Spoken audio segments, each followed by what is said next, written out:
They dreamed of building the future, not just matching it, but surpassing it. A future where human logic was replaced by algorithmic perfection, where chaos could be measured, and where the machine would obey ideology as faithfully as it obeyed physics. They believed they could create a Soviet Silicon Valley hidden behind the Iron Curtain, and for a while it almost worked. This is the story of ambition born from isolation, of brilliant men and women who tried to reinvent technology inside a system that feared what technology always brings, freedom. It began not in California, but in Kiev, Moscow, and Minsk, places where winter seemed endless, and the light of progress glowed behind locked doors. The year was 1950. The war had ended, but the arms race had just begun. Steel and oil were no longer enough. The new weapon was information, and whoever learned to command it would command the world. In the Soviet Union, computers were not gadgets. They were strategy. They were power condensed into mathematics. The newspapers called them elektrony mozgi, electronic brains. To the West, the term was poetic. To the Soviets, it was literal. A brain could plan. A brain could obey. A brain could replace the messy imperfection of man. The man who first made this dream real was Sergei Lebedev, a quiet mathematician with the patience of an engineer and the vision of a poet. He led a small team in a converted artillery factory near Kiev. Their task to build a machine that could think faster than any human. In 1951, they unveiled it, the Mestem Malaya Elektron Shetnaya Machina, the small electronic calculating machine. It filled a room, glowed with the soft amber light of vacuum tubes, and made a sound like breathing. It could perform 3,000 operations per second, faster than anything in the West. It was a marvel of human discipline and state ambition, and for a moment it seemed communism had outcomputed capitalism. Lebedev wrote in his notes, "We have built not a machine, but a mind without hunger." He was wrong, of course. The machine hungered for power, for purpose, for more data than the state could ever give it. But in that moment, the future felt Soviet. In America, computation was scattered, universities, laboratories, private companies, 1,000 experiments chasing 1,000 dreams. In the Soviet Union, there was only one dream: control. Every byte of data, every punch card, every equation and innovation had to pass through committees, councils, and ministries. Machines were built for ministries of defense, energy, and agriculture, never for people. And yet, progress persisted. By the late 1950s, Soviet engineers were designing machines to control power grids, guide missiles, predict weather, and simulate the economy. It was science wrapped in ideology, logic fused to Lenin. One scientist called it a cybernetic revolution for socialism. Another whispered that it was a machine too honest for politics. Both were right.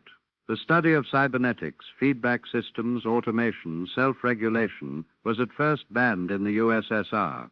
The party called it a capitalist pseudoscience. But when the Americans began using it to control missiles and factories, the Soviets quietly changed their mind.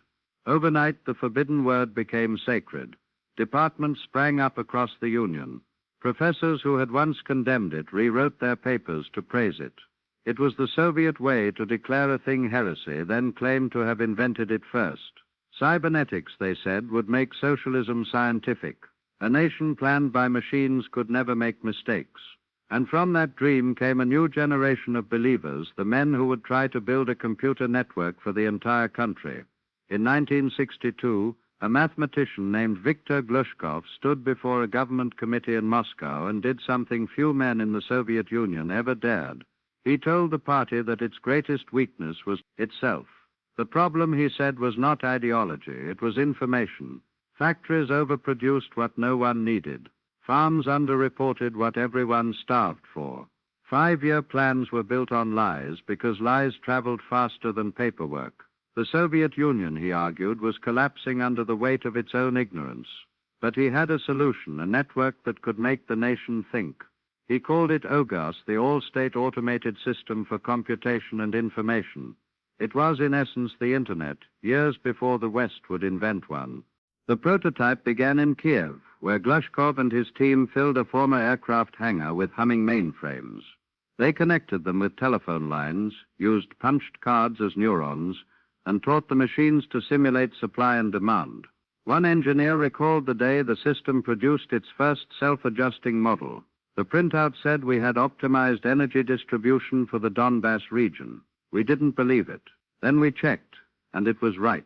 For a brief moment, the machine planned better than the planners, and that was the beginning of the end. Word of the project reached the Kremlin. At first, officials were impressed. A network that could eliminate waste and increase output, who could object to that?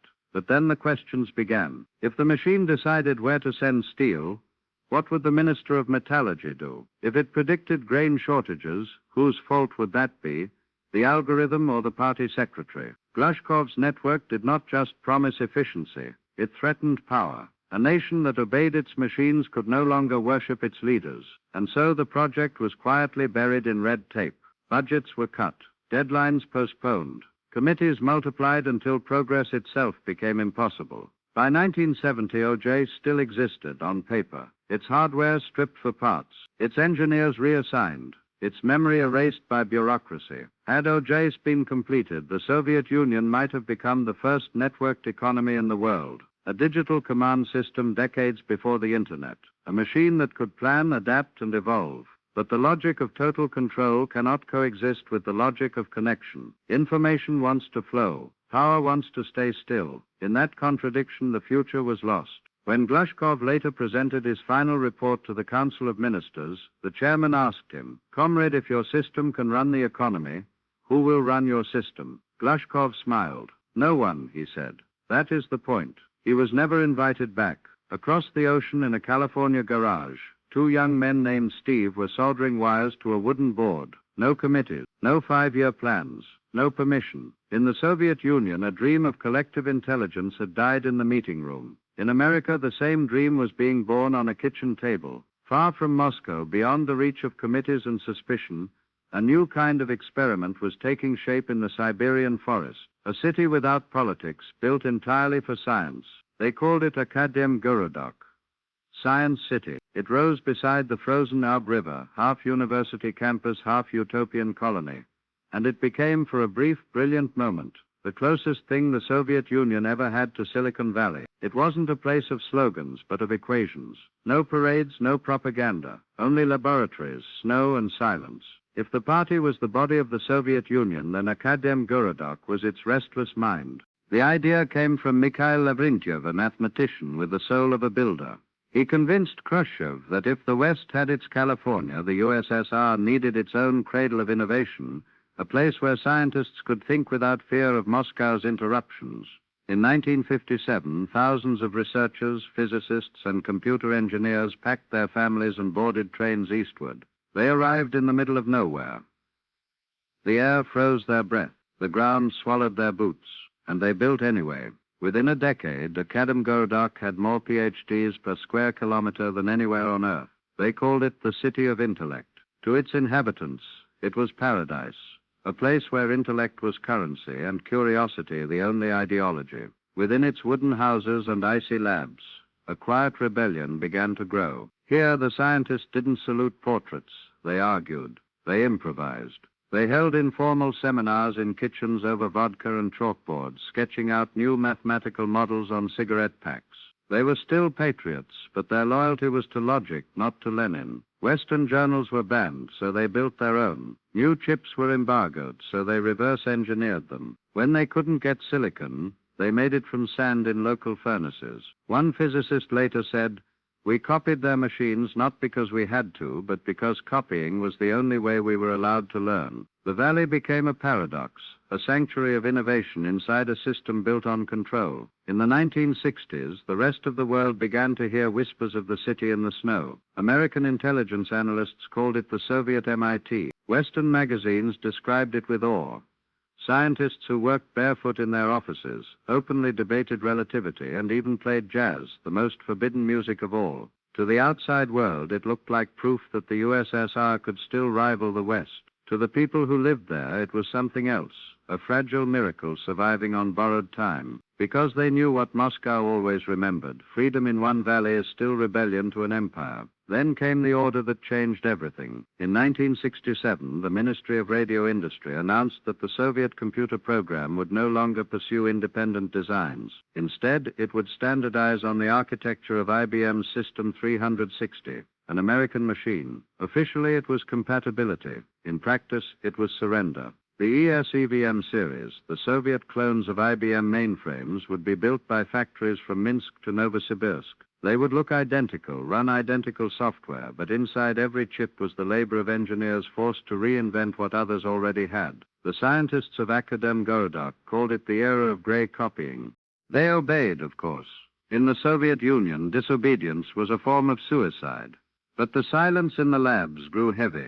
The young programmers who had once dreamt of building new architectures now spent their days tracing Western schematics under fluorescent lamps. The best minds of a generation became copyists. One engineer wrote in his diary, "We build masterpieces of imitation. Our genius exists only to preserve appearances." They called themselves the guardians of the illusion that the Soviet Union was keeping up, and for a while it worked.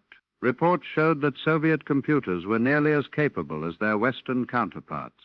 The truth, hidden in microseconds, was that they were years behind. The gap wasn't measured in transistors. It was measured in trust. And yet, even in this valley of obedience, the fire never died. In secret labs, scientists experimented with forbidden designs, parallel processors, self-learning algorithms, ternary logic, systems that were decades ahead of their time. They built Seton, the world's only ternary computer, operating not on 0 and 1, but on -1, 0, and +1. It was elegant, efficient, and philosophically radical, a machine that thought not in absolutes, but in balance. Western engineers would not rediscover similar principles until the 21st century. But Seton was too strange, too independent. The ministry demanded compatibility with the West, not superiority, so they killed it. They dismantled the prototypes, reassigned the team, and erased the records. A decade later, an American scientist stumbled upon a single surviving Seton board in a storage room. He held it and whispered they had it first. Had Seton and Ogias lived, the Soviet Union might have built not just an alternative internet, but an alternative logic, a world where machines reasoned in gradients, not binaries. Instead, the dream froze under the weight of conformity. The valley that once defied the Iron Curtain became another ministry of the state. Innovation had been nationalized, and the rhythm of creation, once wild, once human, had been replaced by the rhythm of obedience. By the mid-1970s, the glow of Soviet innovation had dimmed. The valley in the snow, once filled with laughter, argument, and the smell of ozone from overworked circuits, was growing quiet. The world outside was moving faster. Microchips were shrinking. Computers were escaping their laboratories and appearing in homes, classrooms, garages. In California, they called it a revolution. In Moscow, they called it unauthorized production. The Soviet dream of technological parity had begun to fracture, not because of ignorance, but because of success that frightened the people in charge. In the West, technology was becoming personal. Each new chip was a tool for freedom, a smaller, cheaper, faster rebellion. In the USSR, it remained collective. Every innovation was property of the state. Every program, every machine, every mistake required permission. Factories that built computers were supervised by ministries that didn't understand them. Requests for components took months. Approval for new designs took years. Scientists learned to navigate bureaucracy like programmers debugging a hostile system. They filled forms in triplicate. They stamped dreams until they looked official. They joked bitterly that the true operating system of the Soviet Union was paperwork. To the public, the slogan still sounded confident. Socialism, the most advanced system on earth. Posters showed workers standing beside gleaming computers, as if the future had already arrived. But inside the labs, engineers soldered with scavenged parts. Memory chips failed after a month. Circuits arrived corroded from cold warehouses. Every machine was a triumph of improvisation, held together by hope, not precision. The official reports boasted parity with the IBM mainframe. Unofficially, the scientists knew the truth. They were building the past, not the future. Some of them still remembered the energy of Glushkov's era, the time when the word cybernetics had sounded like salvation. Now it was a memory. He had died in 1982, the same year that Steve Jobs held aloft the Apple IIe and declared the future is personal. In the Soviet Union, there was nothing personal about the future. The OGS network was a ghost story whispered among engineers who had once believed. A few of them secretly kept the blueprints. Some still dreamt that one day they might connect their machines, even unofficially. But the phone lines were tapped and the modems didn't exist. The idea of connection had become dangerous again. By the late 1970s, the brightest young programmers stopped waiting for permission. In university dormitories and basements, they began to form informal collectives, tiny islands of innovation outside official structures. They wrote code for games, for mathematical models, for anything that would make the machines feel alive. They traded floppy disks like samizdat literature, each labeled in pencil and passed by hand. Their computers were slow, but their imagination wasn't. One recalled, "We built what we were told not to build. It was the only way to feel free." For the first time, creativity existed as quiet rebellion, not against the West, but against the stillness of their own system. By 1980, the contrast had become unbearable. In California, startups were rising every month. Apple, Atari, Intel, Microsoft. In Novosibirsk, every innovation required a committee meeting. Engineers joked that the West had microchips and the East had macro decisions. When Western visitors occasionally toured Soviet institutes, they were shocked. The scientists were brilliant, the ideas elegant, but the infrastructure felt like a museum of ambition. One American physicist later said, "It was like walking through an abandoned future." The older generation, the builders of MSM, the dreamers of OGAS, watched in silence as their students left. Some emigrated through academic exchanges. Some defected. Many simply stayed, tired but faithful, still believing that if they worked one more night, they could close the gap between innovation and permission. But permission was a wall that no algorithm could penetrate. You could outthink a rival. You could not outthink a system designed to distrust you.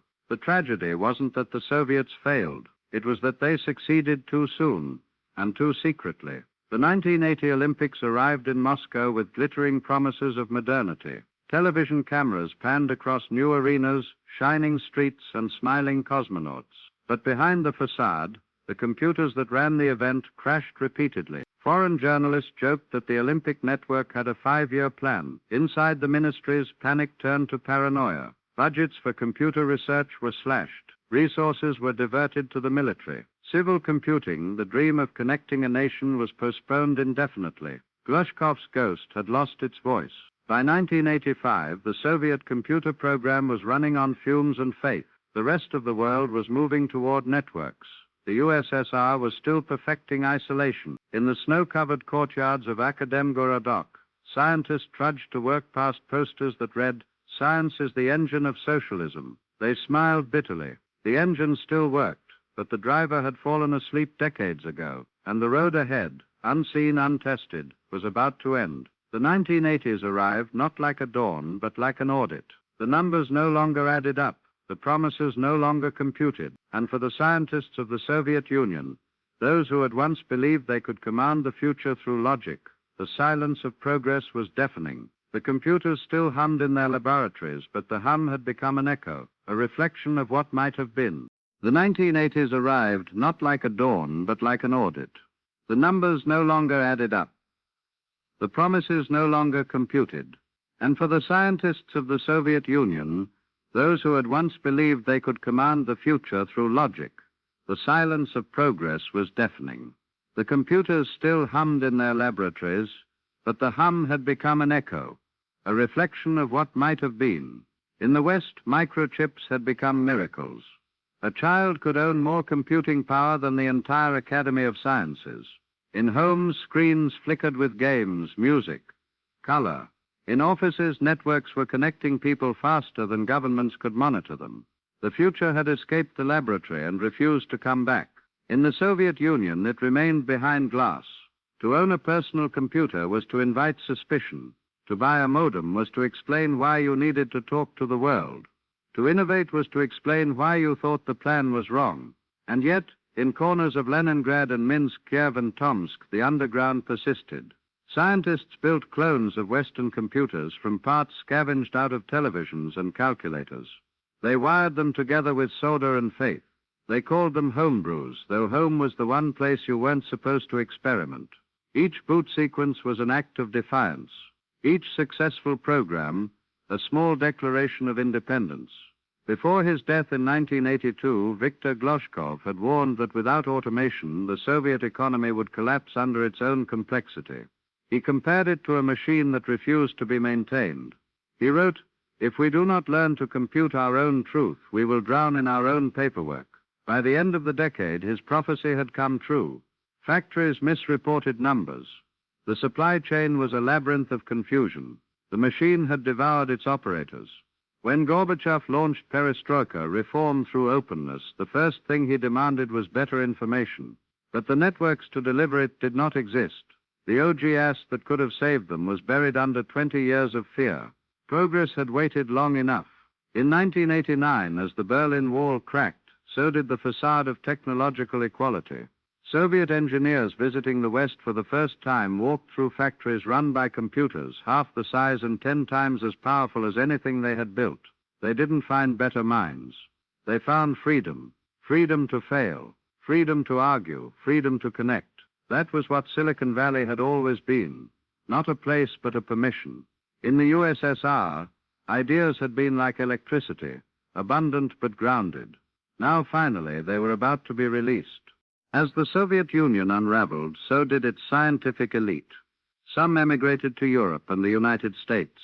Others joined the new wave of post-Soviet entrepreneurship, companies that began, quite literally, in abandoned laboratories. Their resumes read like a confession of paradox: former defense programmer, now startup founder; chief engineer, Ministry of Automation, now Intel consultant; researcher, Academy of Sciences, now building video games. The system that had silenced creativity had accidentally trained a generation of geniuses. And when the walls came down, they flooded the world with talent. The same minds that once built the Soviet Internet that never was would go on to wire the global one. Progress had no borders, only latency. Today you can still walk through what remains of Akademgorodok. Snow gathers on the roofs of the old computing institutes. Rust clings to abandoned cranes. The laboratories smell of dust, oil, and memory. In one room, a half-broken terminal still glows faintly when powered. Its green screen blinks out a message from a forgotten program: command not found. It's hard not to laugh or to mourn, because the command was never executed. The program was never allowed to run. When Western historians write about the digital revolution, they speak of garages, venture capital, and personal freedom. But behind the Iron Curtain, another revolution almost happened, driven by discipline instead of dreams, by collective genius instead of individual risk. The Soviets had the math, the minds, and the machinery. What they lacked was permission. Permission to fail, to improvise, to connect. The tragedy of Soviet computing was not that it fell behind, but that it could never run ahead. After the USSR dissolved, some of the surviving OGS components were rediscovered in storage facilities, massive mainframes with dust thick as history. When engineers finally powered one up, the drives spun, the lights blinked, and for a moment it seemed to breathe again, as if the machine had been waiting for its country to catch up. But it was too late. The network it had been built to control had already vanished, replaced by one that answered to no one. The Internet had succeeded where ideology had failed. It connected without permission. The story of Soviet computing is not one of failure. It is one of faith. Faith in reason, in structure, in precision. It was a dream that machines could make humanity more rational, that planning could replace greed, that data could discipline chaos. It didn't fail because it was wrong. It failed because it was not allowed to change. Innovation dies when it must ask for approval. Progress pauses when it needs a stamp. And so the great Soviet Silicon Valley became what all great experiments eventually become: a cautionary tale written in code that no one ran. They truly believed they could outrun Silicon Valley. And for a brief moment, they almost did. But progress isn't about who runs faster. It's about who is allowed to move. And in the end, the future belonged to those who didn't wait for permission.